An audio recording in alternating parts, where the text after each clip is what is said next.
Primeiro com a palavra será o senhor Carlos Magno da Silva Gouveia Filho, representante da Confederação Brasileira de Pipa Esportiva. Senhor Carlos, o senhor tem 10 minutos para a explanação. Federal e a Comissão de Esporte por nos convidar a estar aqui para falar, né, talvez isso não seja de conhecimento geral dos brasileiros, mas é o segundo esporte mais praticado no Brasil depois do futebol.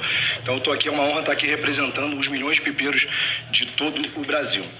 Primeiro eu gostaria de explicar o que é realmente a pipa esportiva, né? Nós temos a pipa, que todo mundo conhece, aquela brincadeira de infância, e a gente divide a pipa em 3 modalidades. Nós temos a pipa artística, que são aquelas pipas bonitas que enfeitam o céu, tem vários festivais no mundo inteiro, inclusive. Nós temos a pipa recreativa, que é aquela pipa que a criança brinca mesmo, fica soltando pipa na praia, enfim, com a família. E nós temos a pipa esportiva.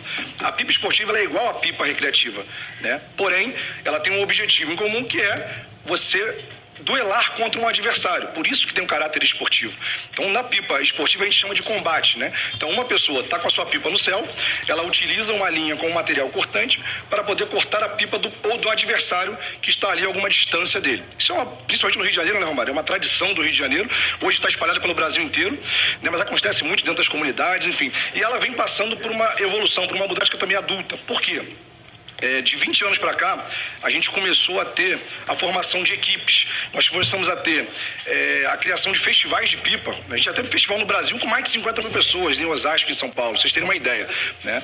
Festivais de pequeno porte, vamos chamar assim, acontecem todos os finais de semana, em todos os estados do Brasil. A gente tem festivais com 1.000, 2.000, 3.000 pessoas acontecendo em todos os estados do Brasil e, arrisco dizer, na grande maioria das cidades, inclusive, do Brasil. A gente teve também, com essa evolução da pipa nos últimos anos, a gente teve também a necessidade de encontrar uma forma segura de praticar o nosso esporte.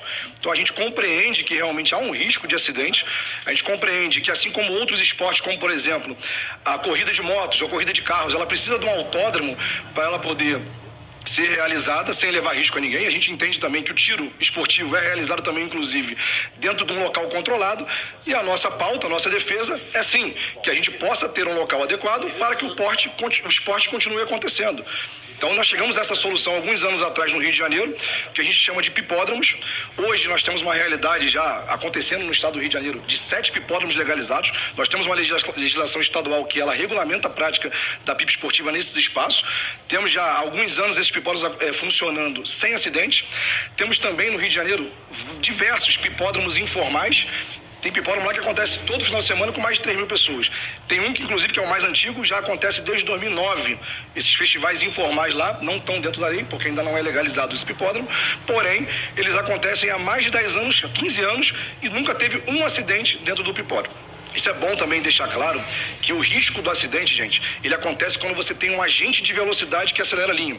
Existe uma demonização muito grande sobre a questão da linha com cerol, que a gente compreende que é perigosa sim, mas quando você observa o histórico de acidentes, sempre tem um agente de velocidade acelerando essa linha. Tanto que nós temos aqui praticantes da pipa esportiva, temos adolescentes que praticam a pipa esportiva, inclusive você vê também crianças praticando com a linha, e você não vê acidentes graves acontecendo com os praticantes.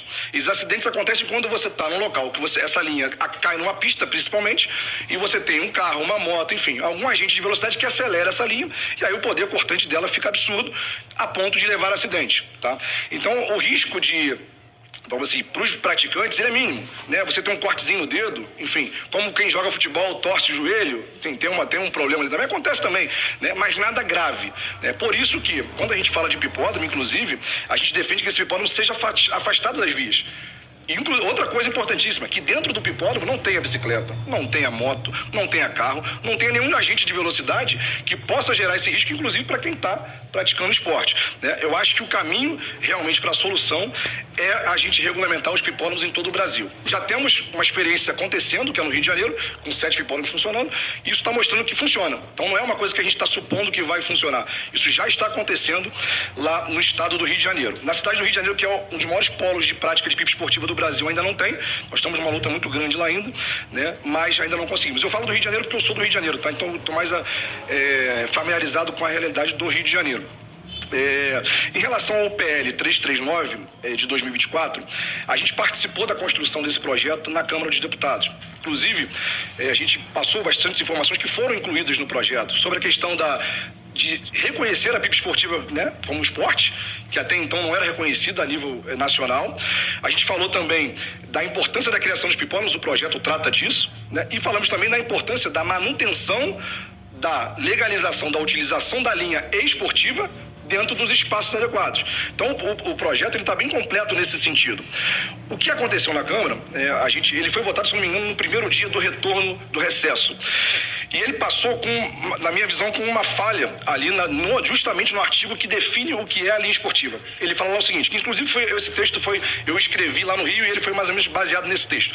A linha esportiva de competição, ela deve ser exclusivamente de algodão, conter 3 fios no máximo, porque aí você não deixa a linha ficar muito grossa, e ser encerada com gelatina, é uma cola, né, animal ou vegetal, e faltou um finalzinho da frase. Que até então você tem uma linha com cola. A linha com cola, ela não possibilita a prática esportiva. Ela não vai gerar o poder de corte que você precisa para o esporte acontecer.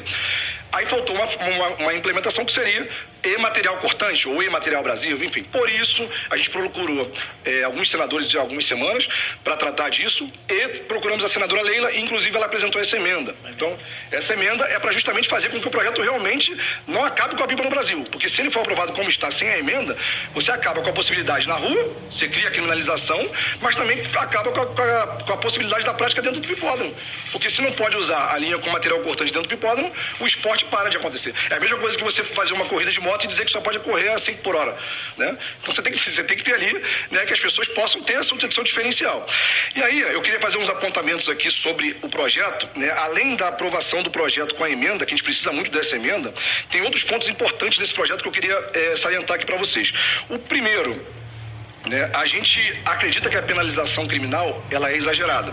A gente defende sim que haja punição, a gente é contra a prática na rua, tá? Deixar bem isso claro aqui. A gente é contra a prática na rua, a gente é a favor da vida, a gente quer salvar a vida. O primeiro objetivo nosso aqui é salvar vidas. A gente não está aqui desde agora, não. A gente está nesse projeto desde 2017, né, Vicente? Com a PERJ, com o objetivo principal, primeiro, de salvar vidas. Mas segundo objetivo, de que não acabe o esporte no Brasil. Também é importantíssimo. E eu vou falar mais sobre isso.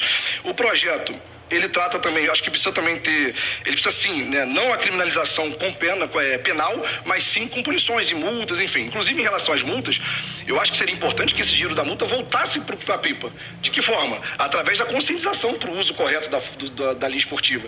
Né? Então acho que não ir para outro fundo, e sim criar um fundo para que esse dinheiro seja utilizado para financiar conscientização dos pipeiros, conscientização também dos motociclistas em relação ao uso da antena, né? E aí vale até a pena entrar nesse ponto aqui, distribuição de antenas, enfim. E vale a pena até entrar nesse ponto aqui da questão da antena corta-linha, que é o seguinte, nós temos no Código de Trânsito Brasileiro